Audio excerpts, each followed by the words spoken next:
के सरबराह मौलाना मसूद अजहर के बहनोई और बेटे समेत कलदम तंजीमों के 44 अरकान को हिरासत में भी ले लिया गया है।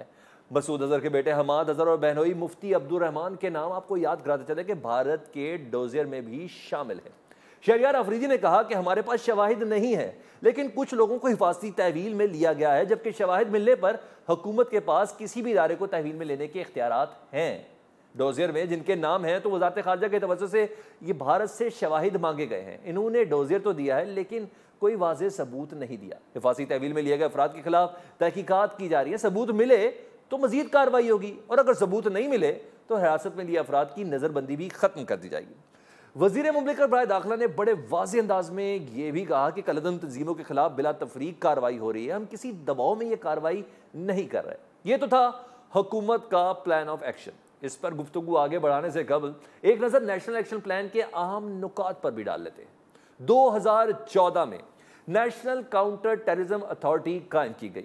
नेशनल एक्शन प्लान में तय किया गया कि कलदम तंजीमों को किसी दूसरे नाम से काम करने की इजाज़त नहीं होगी। दीनी मदारिस से मुतल्लिक बात यह थी कि रजिस्ट्रेशन की जाएगी और फौजी अफसरान की सरबराही में खसूसी अदालतें भी बनाई जाएंगी, जिसके लिए आइन में बाकायदा तरमीम की जाएगी। दहशत गर्दों से निपटने के लिए स्पेशल एंटी टेररिज्म फोर्स बनाई जाएगी, जबकि पंजाब समेत मुल्क के हर हिस्से में इंतहा पसंदी के लिए कोई भी गुंजाइश नहीं छोड़ी जाएगी। फिरका वारियत फैलाने वाले अनासर के खिलाफ फैसला कुन कार्रवाई की जा रही है। नेशनल एक्शन प्लान पर मुकम्मल अमल-दरामद के हवाले से बहुत शोर उठता रहा। साबका हुकूमतों की बात करें तो बहुत ही वजाहतें भी थीं जो सामने आई, कुछ नुकात पर बाकायदा अमल-दरामद भी हुआ, लेकिन चाहे पाकिस्तान तहरीक इंसाफ हो, चाहे पाकिस्तान पीपल्स पार्टी हो, तमाम इस बात पर नुक्ताचीनी करते रहे कि अभी सिर्फ जुज़वी अमल दरामद हुआ है। अमल दरामद का जो हक है वो अदा नहीं किया जा रहा। साबका हुकूमतों की मसलतें कहें या कुछ और, लेकिन इतना याद रहे कि दिसंबर 2018 में यानी पाकिस्तान तहरीक इंसाफ की गवर्नमेंट में नेशनल एक्शन प्लान को मुकम्मल अमल करने का फैसला कर चुकी है। लिहाजा ये तासुर आना ही सिरे से गलत है कि यह भारत या किसी बैरूनी दुनिया के किसी दबाव के तहत किया जा रहा है। इस सारी कार्रवाई का एक और पहलू भी है, वो है FATF यानी कलदम तंजीमों के खिलाफ ये कार्रवाई अक़वाम मुत्तहिदा की सलामती कौंसिल के कानून 1948 एक्ट के तहत की जा रही है, जिसके मुताबिक अक़वाम मुत्तहिदा की सलामती कौंसिल कानून के तहत इन तंजीमों को हुकूमती कंट्रोल में लेने के अलावा उनके असासे भी मुंजमद कर दिए गए हैं। एक्ट 1948 को अक़वाम मुत्तहिदा और फाइनेंशियल एक्शन टास्क फोर्स यानी FATF के मेयार के ऐन मुताबिक बनाया गया है, और यह पाकिस्तान की कोई शक नहीं अहम तरीन ज़रूरत भी थी। पाकिस्तान को FATF की ग्रे लिस्ट से निकालना जो है, मुआशी और दीगर पाबंदियों से आज़ादी दिलाई जा सके। अक़वाम मुत्तहिदा की सलामती कौंसिल की पाबंदियों की लिस्ट में शामिल तंजीमों में लश्कर जंगवी, जमात-उद-दावा, फलाह इंसानियत फाउंडेशन, अल-कायदा, तहरीक तालिबान पाकिस्तान और लश्कर तैयबा समेत दीगर तंजीमें शामिल हैं। जमात-उद-दावा और फलाह इंसानियत पर पाबंदी का बाकायदा नोटिफिकेशन भी जारी कर दिया गया है। मेहमानों से आपका तारुफ कराता चलूँ, अहम मौजू है। कुछ देर में हमें ज्वाइन करेंगे रहमान मलिक साहब, भी सेनेट की कायमा कमेटी बराए दाखिला के चेयरमैन भी हैं। इस वक्त हमारे साथ मौजूद हैं अवैस तौहीद साहब, सीनियर तज़कियाकार हैं, किसी तारुफ के मोहताज नहीं, और इंटरनेशनल पैराए पे उनकी जो नज़र है, उनकी जो दस्तरस है, इससे हम सब वाकिफ़ हैं। मियाँ असलम इकबाल साहब सूबाई वज़ीर तिजारत हैं, पाकिस्तान तहरीक इंसाफ से इनका ताल्लुक है। फयाजुल हसन चौहान की भी बात करेंगे, लेकिन अभी जो बड़ा मामला है जिस पे एक अहम स्टेप लिया गया है, पूरी दुनिया की मीडिया स्क्रीन इस वक्त हिली हुई है, सबसे पहले उसी को ही मौजूद गुफ्तगू बनाते हैं। तो पहला सवाल, अवैस साहब, कलदम तंजीमों के खिलाफ कार्रवाई का बिला तफरीक फैसला तो हो गया है, लेकिन टाइमिंग पे आप समझते हैं कि ठीक है? देखिए सलमान, बात ये कि 1990 की दिहाई से हम देख रहे हैं कि ये हुकूमतें प्लान करती हैं और फिर उसके बाद वो कार्रवाइयाँ सारी फिजल आउट हो जाती हैं। ये जो इंतहा पसंद, शिद्दत पसंद तंजीमें, ये जिनको कलदम तंजीमें करार दिया गया मुशर्रफ साहब के दौर में, वो भी 9/11 के बाद जनवरी 2002 के अंदर जब उन्होंने एक लैंडमार्क स्पीच की, तो ये सारी जैश मोहम्मद और लश्कर तैयबा और आप जितनी भी तंजीमें हैं, कलदम तंजीमें, उस वक्त करार दी गई। लेकिन उसके बाद फिर हमने देखा नाम बदल बदल कर फिर वही, ये एक पूरा एक नेटवर्क है इनका, पूरी सोसाइटी के अंदर, पूरे मुल्क के अंदर इन रोड्स बनाई हुई हैं। ये गुज़िश्ता कई दिहाइयों के अंदर इन्हें हमने अफ़गानिस्तान, कश्मीर के अंदर प्रॉक्सी के तौर पे इस्तेमाल किया, जिसका आप खमियाजा भुगत रहे हैं।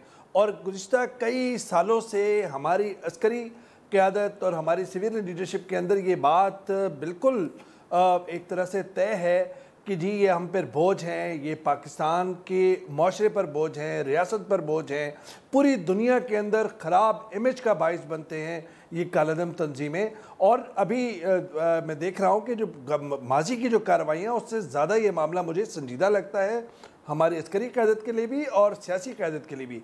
गुज़िश्ता रोज़ हमारी मुलाकात हुई वज़ीर-ए-आज़म इमरान खान साहब से पाक भारत तनाज़े के तनाजुर में, और उन्होंने ये बात बिल्कुल अपना रिजॉल्व जो है वो ज़ाहिर किया हमसे बातचीत करते हुए कि ये इंटरनल जो स्टेबिलिटी है वो किस तरह ज़रूरी है पाकिस्तान की इक़्तिसादी हालत के लिए, किस तरह माशरे के सुधार के लिए और किस तरह इमेज बिल्डिंग के लिए, क्योंकि इतने ख़तरात लाक हैं, चाहे वो मगरबी सरहद हो, मशरक़ी सरहद हो। बारहा जब भी कोई हमला होता है फिर हमें खिफ़त उठानी पड़ती है, इल्ज़ाम लगता है, तो उसके लिए एक प्लान है। और ये प्लान दिसंबर 2018 के अंदर जो है इमरान खान साहब ने इसकी अप्रूवल दी थी, लेकिन फ़ंड्स नहीं थे। हमारी असद उमर साहब से भी बात हुई, 12 अरब रुपए जो है मख्तस किए गए हैं, इनकी मेन स्ट्रीमिंग की बात हुई है। पिछले साल से हमारी बात हो रही है हमारी अस्करी लीडरशिप से भी।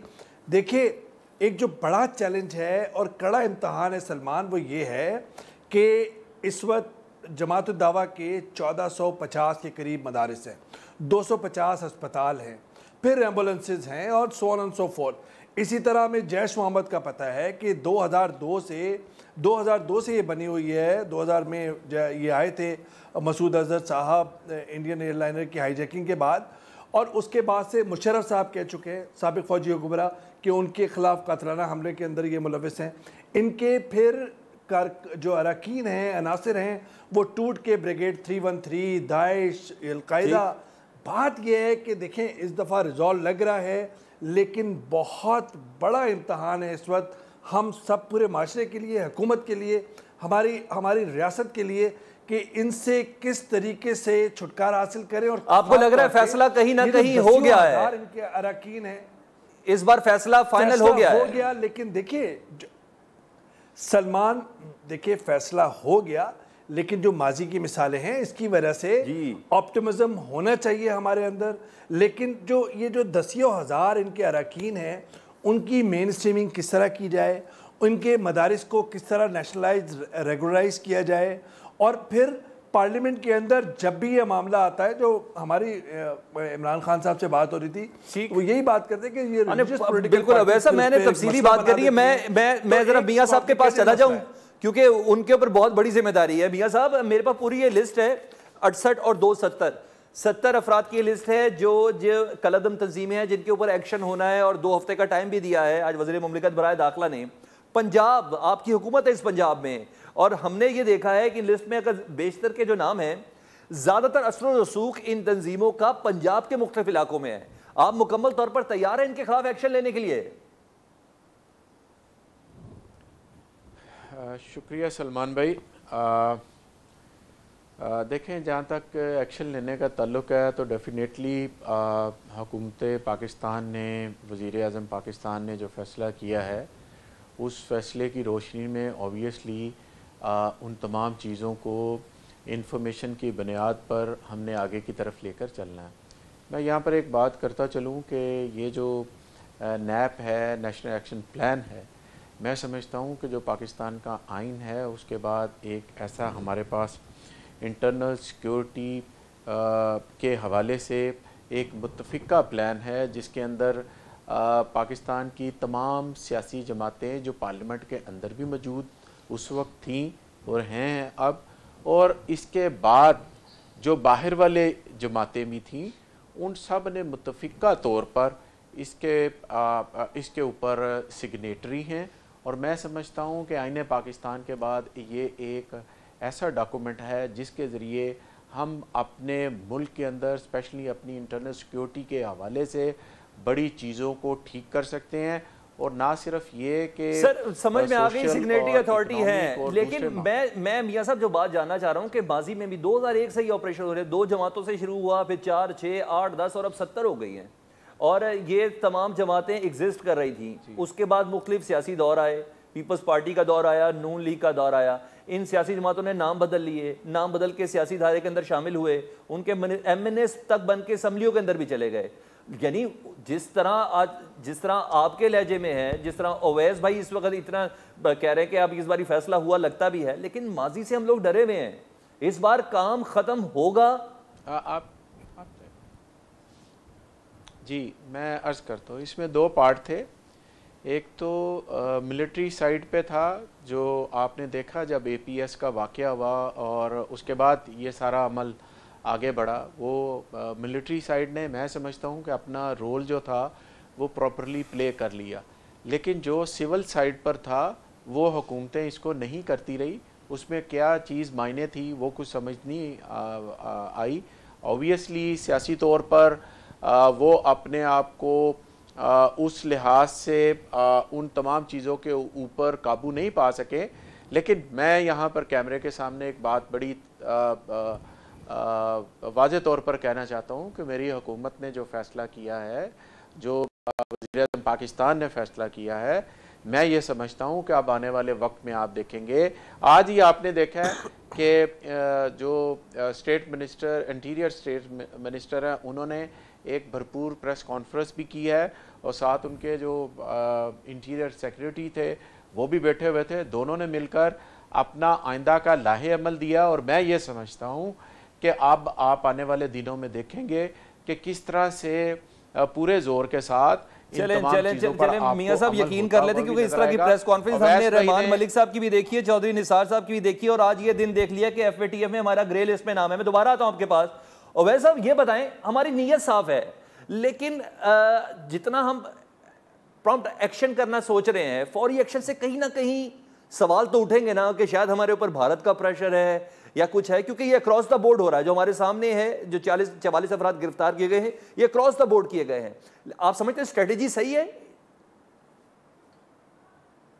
देखिए, बात यह कि कहीं से तो आगाज़ करेंगे। हमारा सिनिसिज्म है, हमारा बिटर एक्सपीरियंसेस है, पास्ट के तल्ख माजी है, लेकिन किस तरह आगाज़ किया जाए, ये ज़रूर है कि जब भी हमें इंटरनेशनल प्रेशर आया, चाहे आप देख लीजिए कि 2002 के अंदर जो पार्लियामेंट में इंडिया पे हमला हुआ, उसके बाद जैश पे इल्ज़ाम लगाया, खिफ़त हमने उठानी पड़ी, इल्ज़ाम के ऊपर फिर जवाबदेही हमें करनी पड़ी। मुंबई अटैक हुआ, सही गलत, जस्टिफाइबली अनजस्टिफाइबली इल्ज़ामात हमें फेस करने पड़े। इसी तरह आप ये देख लीजिए, उड़ी हो गया, पठानकोट हो गया, और अब ये मामला हो गया पुलवामा का। बात ये है कि ये बात हमें तय कर लेनी चाहिए, नीयत साफ़ हो, ईमान साफ़ हो, ये बात तय कर लेनी चाहिए कि ये इंतहा पसंद जमातें, ये कालेदम तंजीमें, ये अस्करियत पसंद तंजीमें ना पाकिस्तान के इंटरेस्ट में है और ना मकबूजा कश्मीर की जो जद्दोजहद है, जो खालिसतन इंडिजिनस है, उसके इंटरेस्ट में है। ये उसको भी जो है हर्ट कर रही है, नुकसान पहुंचा रही है,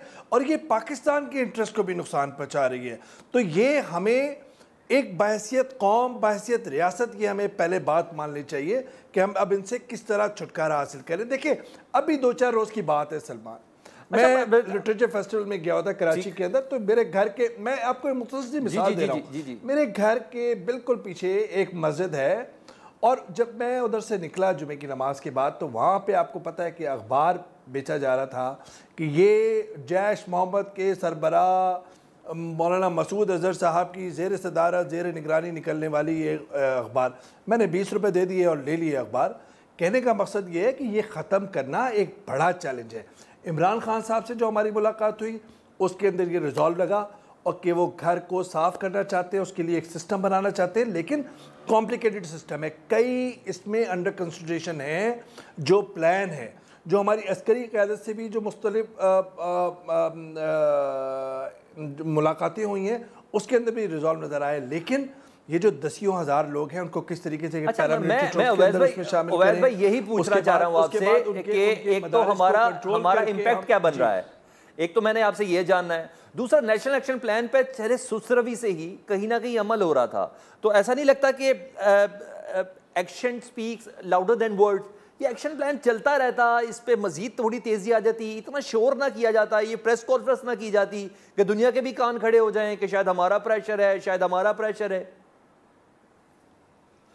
नहीं, मेरे ख्याल में देखिए, इट्स हाई टाइम। अभी देखिए, FATF का आपने जिक्र किया, इंटरनेशनली हमारे मतलब एक मुस्लिम मुल्क की शिकायत पे ये सारा कुछ हुआ, FATF का मसला, उसकी भी गहराई में ना जाए।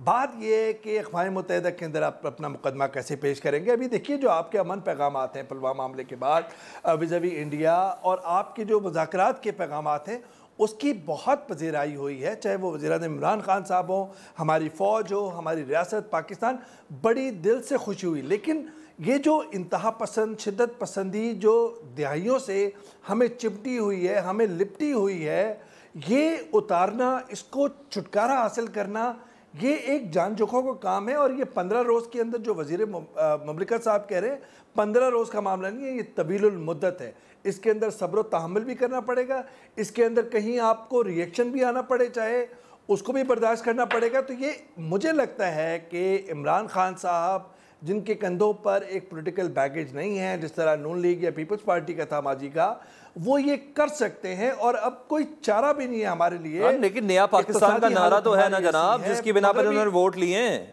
बड़ी जिम्मेदारी है। सलमान देखिए, सलमान देखिए, ये सियासत से बालातर है। ईमान की बात मैं बताऊं आपको, बिल्कुल हम नौजवानी से अधेड़ उम्र में आ गए हैं।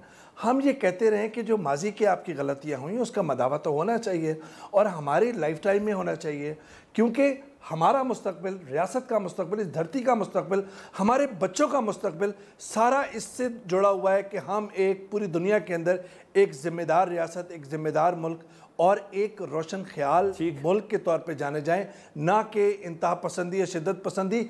जस्टिफाइबली, अनजस्टिफाइबली बहुत दफ़ा गलत इल्ज़ामात भी लगे हैं हम पर, लेकिन हमें बर्दाश्त करना पड़े। अब कहीं ना कहीं से तो आगाज़ होना है ना।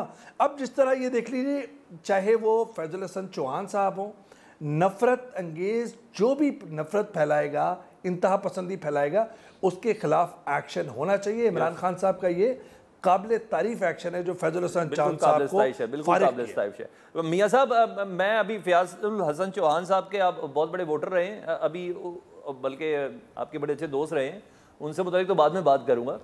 इलेक्शन प्लान में कलंदम तंजीमों के अफराद को ना कौमी धारे में लाने की हमेशा बात की जाती है, आप लोगों का भी यही नारा है, और ये कौमी धारा एक बहुत वसी वर्ड है। क्या इससे क्या मुराद होगा अगर आप लोगों ने भी इसको इसी तरीके से लेना, जिस तरह पीपल्स पार्टी या मुस्लिम लीग नून या परवेज मुशर्रफ साहब कहते थे कि कौमी धारे में शामिल करना है? मैं सलमान भाई, उसमें जब नेशनल एक्शन प्लान जब उस वक्त बना था तो उसके अंदर तमाम चीज़ों को उसका दायरा कार लिखा गया था कि इसके अंदर क्या क्या होगा, किस तरह से होगा। मदारस है, सिलेबस है, इसके साथ हेट स्पीच भी था, कालदम तंजीमें भी थी, वगैरह वगैरह, मदारस की रिफॉर्म भी था, इन तमाम चीज़ों के बारे में था। और ये भी चीज़ थी कि देखें ना, अगर आपके जो आप कौमी धारे में किसी को लाने की बात करते हैं तो अगर कोई बंदा या कोई तंजीम या उसके अफराद, मैं समझता हूँ कि देखें, बंदे जब इकट्ठे होते रहते हैं तो एक ग्रोह बनता है, ग्रोह से तंजीमें बनती हैं, तंजीमों से फिर आगे की तरफ मामले चले जाते हैं। सम टाइम ये होता है कि लोग अपने आप को डिसोसिएट उससे करना शुरू कर देते हैं, तो जो अपने आप को अलहदा करते हैं तो फिर हुकूमत का काम होता है कि उनको कौमी धारे में लाने के लिए। मैं तो कौमी धारे से मुराद क्या लूँ ना, मैं वही तो जान रहा हूँ, क्या पुलिस में होंगे, FC में होंगे, DGPR में होंगे, कहाँ होंगे? नहीं, इससे मुराद ये नहीं होता। इससे मुराद ये होता है कि अगर कोई बंदा, देखें जिस तरह बलूचिस्तान के अंदर भी आपने देखा है कि अगर कोई जत्था या कोई ग्रोह जो कि पहाड़ों पर चढ़कर फौज के ख़िलाफ़ या लोगों के ख़िलाफ़ या अपने शहरियों के ख़िलाफ़ कोई मुसल्लह जद्दोजहद करता रहा है, तो अगर उन्होंने अपने आप को वेपनाइज किया है तो फिर उसको कौमी धारे में लाने का मकसद ये होता है। मियां साहब, मैंने ब्रेक लेनी है, मैंने अभी आपसे इसकी तशरीह लेनी है, कौमी धारे की मैंने भी आपसे तशरीह लेनी है। वैसा आप भी मेरे साथ रहिएगा, मियां साहब आप भी साथ रहिएगा। एक ब्रेक ले लेते हैं, ब्रेक के बाद दोबारा हाजिर होते हैं।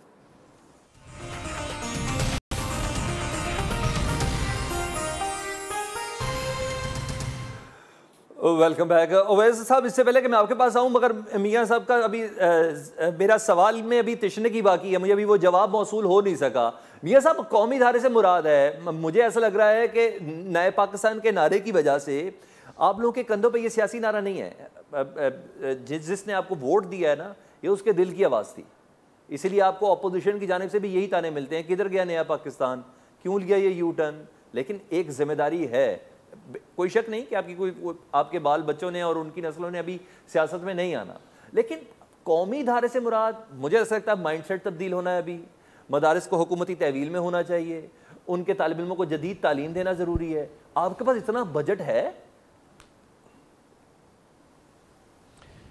देखें, कुछ चीज़ें गवर्नमेंट ने कुछ चीज़ें बजट वाली होती हैं, कुछ बजट के बगैर होती हैं।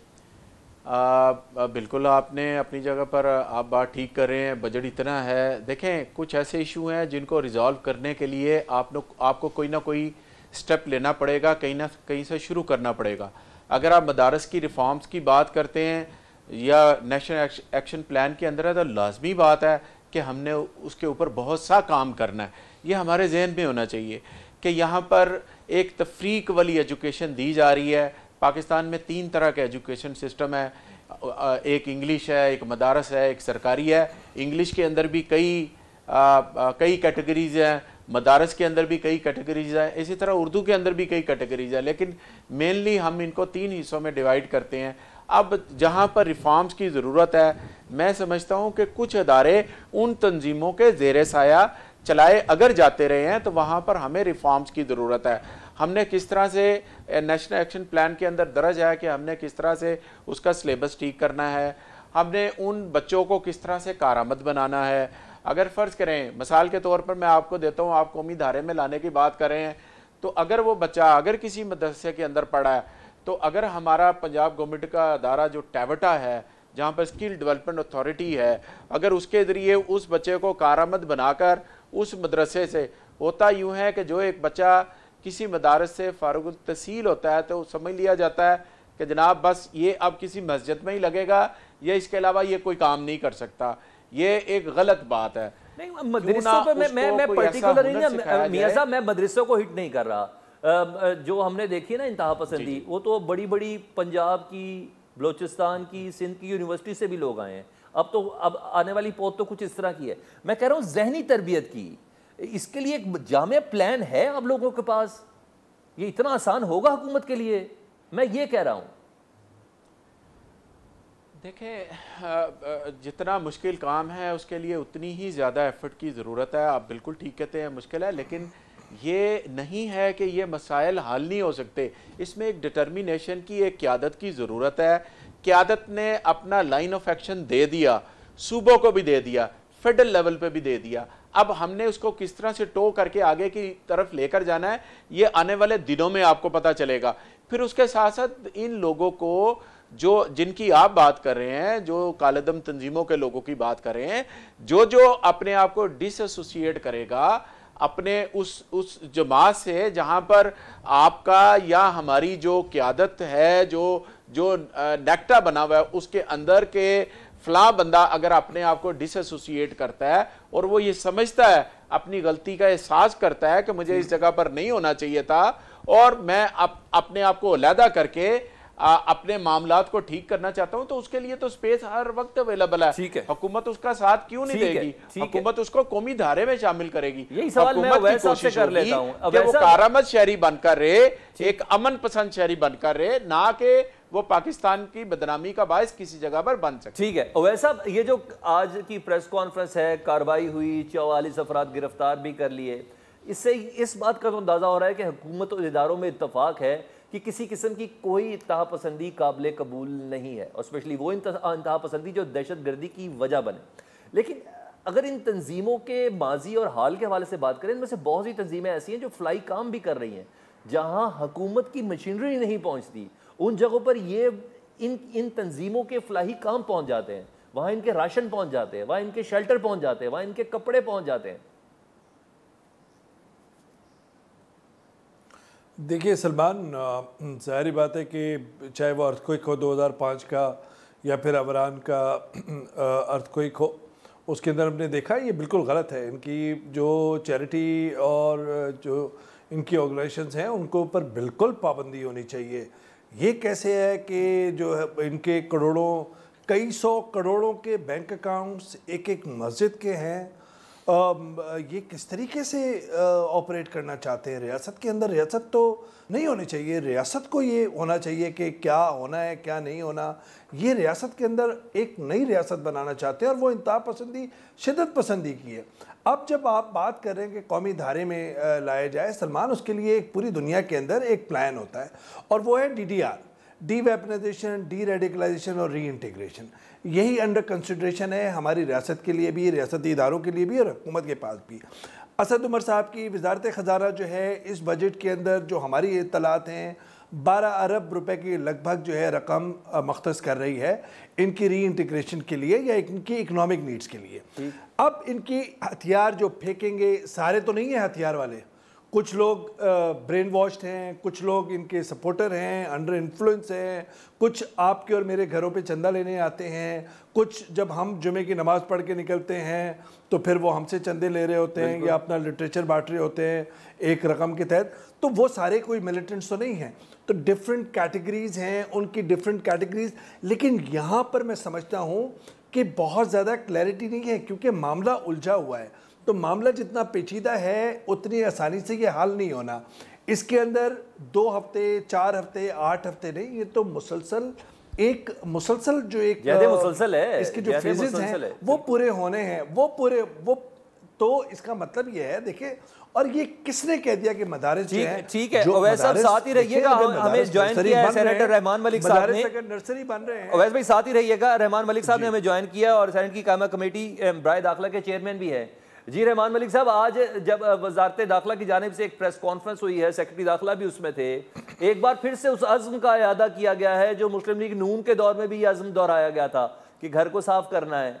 और हमने देखा कि इब्तदाई तौर पे कुछ ऑपरेशंस भी हुए, कुछ गिरफ्तारियां भी हुई, लेकिन वही तंजीमें फिर नाम बदल के दोबारा किसी न किसी सियासी जमात के साथ अटैच हो गई। पाकिस्तान पीपल्स पार्टी ने भी एक कोशिश की थी।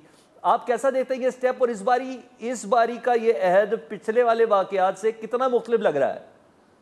बिस्मिल्लाहिर्रहमानिर्रहीम। अली साहब, सबसे पहले तो जो हुकूमत की कार्रवाई हुई इसको मैं अप्रिशिएट करता हूँ, लाउड करता हूँ, और अच्छी बात है कि हम ये इस सोच को आगे लेके चल रहे हैं कि पाकिस्तान में मिलिटेंसी नहीं होनी चाहिए। ये किसी के लिए नहीं करनी चाहिए, ना किसी के कहने पे होनी चाहिए, ना की जानी चाहिए। ये है हमारा अपना मसला, क्योंकि जब भी मिलिटेंस बढ़ी है पाकिस्तान में हालात ख़राब हुए हैं, और हमसे ज़्यादा टेररिज्म का टच दुनिया में किसी को नहीं मिल सकता जो 70,000 अपने लोग शहीद कराए। I mean that's so. कानून सबके लिए एक होता है, कानून बनाया गया। और अगर आपको याद होगा, जब मैं वज़ीर दाखिला था तो उस वक्त मैंने पॉइंट आउट किया और 2 चीज़ों को मैं लेके आगे आया। एक था मदरसा रिफॉर्म्स, जिसमें मेन स्ट्रीम में लाना, उनको इज्जत देना, उनको सेकुलर जो हमारी एजुकेशन है उसको इक्वेट करके उसके मुताबिक लाना था।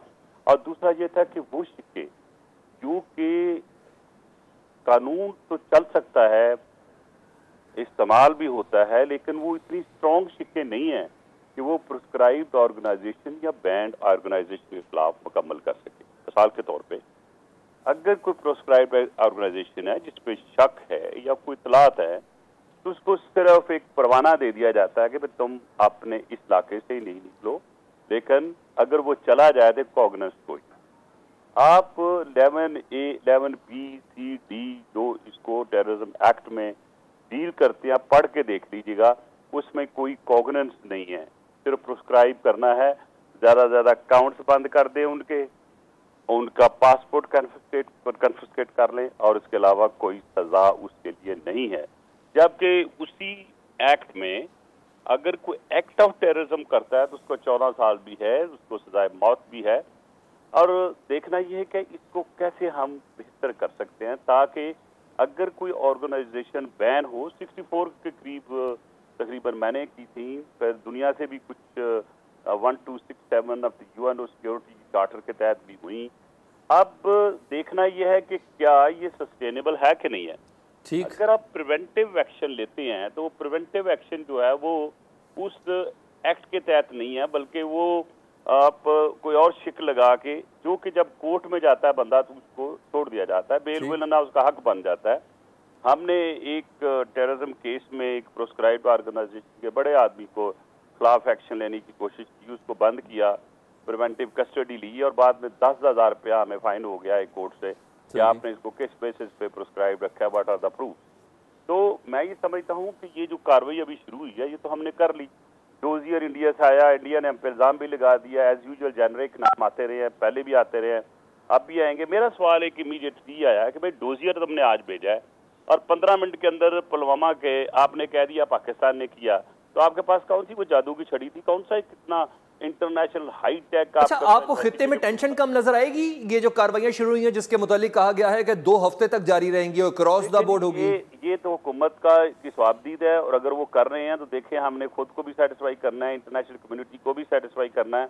और जो इसको सिचुएशन टेंस चल रही है, ठीक है, वक्त के मुताबिक हमें करना चाहिए, लेकिन हमें इसकी लॉन्ग टर्म भी कुछ सोचना चाहिए। लेकिन साथ साथ जो दुश्मन, जो एनिमी जिसको हम इंडिया कहते हैं, और इंडिया में भी मैं आवाम को नहीं कहूंगा बल्कि मैं प्राइम मिनिस्टर मोदी को कहूंगा कि वो खुद एक आरएसएस, एक टेररिस्ट ऑर्गेनाइजेशन का रेगुलर मेंबर है, वो इंडिया में टेररिस्ट की लिस्ट में रहा है, 10 टॉप टेररिस्ट की लिस्ट में वो आता है।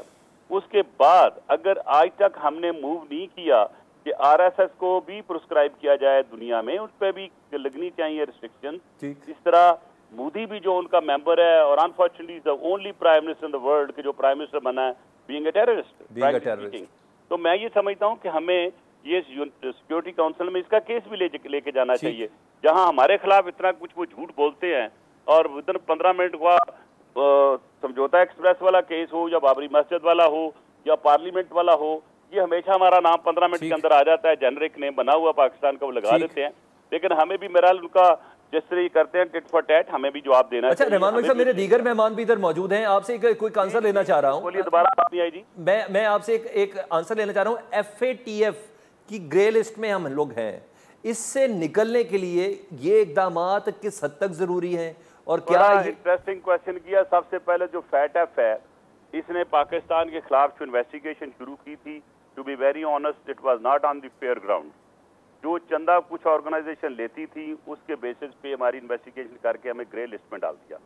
मैंने इसको बड़ा करीब से स्टडी किया और आपको याद होगा मैंने एक लेटर लिखा फैट प्रेसिडेंट को लास्ट मंथ, और मैंने उससे 3 सवाल उठाए कि सबसे पहले बताएं कि आपने जो इन्वेस्टिगेशन शुरू की है, यही इल्जाम तो इस हमारे से बढ़ के इंडिया पे है, और जब प्राइम मिनिस्टर इंडिया जो है फ्यूगिटिव का भी प्रोटेक्टर है, वो मनी लॉन्ड्रर्स का भी प्रोटेक्टर है, वो खुद टेररिस्ट फाइनेंसिंग कराता है थ्रू कोलैबोरेशन, और जितने फ्यूगिटिव हैं जो कि उनके दोस्तों के रिलेटिव में मनी लॉन्ड्रिंग में दुनिया में नोन हैं और इंटरनेशनल डिक्लेयर्ड वांटेड पर्सन हैं, उनको तो मोदी प्रोटेक्शन दे रहा है। ये वो लोग हैं, मैं ये एविडेंस देने के लिए तैयार हूँ, तो इसके खिलाफ इन्वेस्टिगेशन करें। तो अली साहब, आप और मेरे सुनने वाले दोस्त भी परेशान होंगे सुन के, मैं पब्लिक भी करूँगा लेटर कॉल या परसों उसको। वो कहते हैं कि जी FATF के पास इन्वेस्टिगेशन की पावर नहीं है, लिहाजा हम इंडिया के खिलाफ यानी प्राइम मिनिस्टर मोदी के खिलाफ इन्वेस्टिगेशन नहीं कर सकते। मैंने आप एक लेटर बनाया, कल मैं इशू करा, मेरा उनसे 2 सवाल है। मैंने सवाल किया, मिस्टर प्रेसिडेंट पैट, अगर आपके पास पावर नहीं थी तो आपने पाकिस्तान के खिलाफ इन्वेस्टिगेशन करके FATF में कैसे डाल दिया? और अगर आप की पावर्स नहीं थी तो जो हमें आपने FATF लिस्ट में, ग्रे लिस्ट में डाला, उससे हमें 80 बिलियन का नुकसान हुआ, 80 बिलियन डॉलर तक का, क्योंकि बिजनेस हमारा ठप हो गया, हमारी एक्सपोर्ट खत्म हो गई, लोगों ने हमारे साथ डील करना छोड़ दिया, बिजनेस कम्युनिटी के अकाउंट बंद कर दिए गए, जो दुनिया में हम डील कर रहे थे हमारी बदनामी हुई, रसवाई हुई। देखा जाए किसने किया? India, nobody else. इंडिया जिस अंदाज से अपना नैरेटिव एक मस्कीन बन के सामने पेश करता है और जो उसके रिजल्ट लेता है, हमें ये देखना होगा कि हम क्यों नहीं कर रहे। लिहाजा मैंने डिमांड की है, जो कल लेटर लिख रहा हूँ जो पब्लिक होगा, मैं डिमांड कर रहा हूँ FATF से कि अगर तुम इंडिया के खिलाफ इन्वेस्टिगेशन नहीं कर सकते तो पाकिस्तान के खिलाफ क्यों की? लिहाजा हमें FATF से निकालो और we reserve the full right to take you to the court, international court, and demand the loss of $80 billion which has occurred because of the grey list. तो हमें भी थोड़ा ऑफेंसिव होना चाहिए। अनफॉर्चुनेटली हम डिफेंसिव है, और हमें ये सोचना होगा कि हमें भी ऑफेंसिव होके अपना राइट लेना चाहिए, अपने आप को दुनिया में साबित करने के लिए हम कसूरवार नहीं है, हमें बनाया जाता है। इंडिया कश्मीर से अपनी तवज्जो हटाने के लिए हर नेगेटिव इल्जाम हमारे ऊपर लगा देता है। आपकी सिर्फ 2 मिनट लूंगा कि क्या हुआ समझौता एक्सप्रेस में। उस वक्त जब हुआ तो सारा नाम पाकिस्तान की इंटेलिजेंस का लगा, सारी दुनिया में पाकिस्तान पीटता चीखता और हर जगह हमने कहा कि हम नहीं इन्वॉल्व, किसी ने यकीन नहीं किया।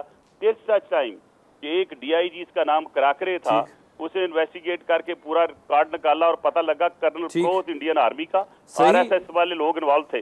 जब वो इन्वॉल्व थे तो मुझे ये बताएं कि उसके लिए हमने डोजियर भेजा कि मैं जवाब दो, आज तक उसका जवाब नहीं दिया। हमने अपने बम्बे ब्लास्ट पे इनको 36 क्वेश्चन का जवाब मांगा, उसका जवाब नहीं देते। जब इनकी बारी आती है तो दे ठीक। रहमान मलिक साहब, मैं अवैस तौहीद साहब भी हैं, आपका बहुत शुक्रिया, आप हमारे साथ प्रोग्राम में रहे। अवैस तौहीद साहब, यही सवाल आपसे है कि किस हद तक इंटरनेशनल लॉबी को ग्रैब करना बहुत जरूरी है। एक वक्त था, पाकिस्तान पीपल्स पार्टी का दौर था, हमारी बाकायदा लॉबीज मूव करती थी दुनिया भर में, हम इधर से भी बहुत वीक नजर आ रहे हैं ना। सलमान, देखिए जाहिर बात है कि इंडिया की लॉबीज जो हैं बहुत ही ज़्यादा उन्होंने इन्वेस्ट किया है पूरी दुनिया के अंदर लॉबिंग के अंदर और झूठे प्रोपेगेंडे के अंदर, तो उनसे तो आप मैच नहीं कर सकते। तो आपको दिन रात जो है इस पर एफर्ट करनी पड़ेगी। अभी आपको जो पुलवामा हमले के बाद जो आपने पीसफुल और पीस के जेस्चर्स दिए हैं उससे पजीराई हुई है, लेकिन लॉन्ग टर्म के अंदर सिफारतकारी किस तरह होगी। देखिए, एक तो हमारे सबसे बड़ी बात है कि इंटरनेशनल जो है वो कम्युनिटी क्या चाहती है, क्या साजिशें हैं। ये जो इंतहा पसंद, शिद्दत पसंदी, कालाधन तंजीमों के खिलाफ एक्शन है, हमें ये समझना है कि हमें ये हमारे लिए बेहतर है, ये हमारे इंटरेस्ट के लिए बेहतर है, क्योंकि हमारे जो दोस्त ममालिक हैं, चाहे वो चाइना हो, चाहे वो टर्की हो, चाहे सऊदी अरब। बहुत शुक्रिया अवैस तौहीद साहब, बहुत शुक्रिया। रहमान मलिक साहब हमारे साथ मौजूद थे। अवैस भाई, आपका बहुत शुक्रिया। प्रोग्राम का वक्त खत्म होने जा रहा है। मियां सलीम इकबाल साहब, खास माजरत के प्रोग्राम के सिलसिले में मैं आपको वक्त नहीं दे सका। रहमान मलिक साहब कुछ टेक्निकल बातों में थे और स्पेशली FATF के हवाले से माजरत चाहता हूँ। एक बार फिर आपसे प्रोग्राम से सलमान है, तो को इजाजत दीजिए। अल्लाह हाफिज।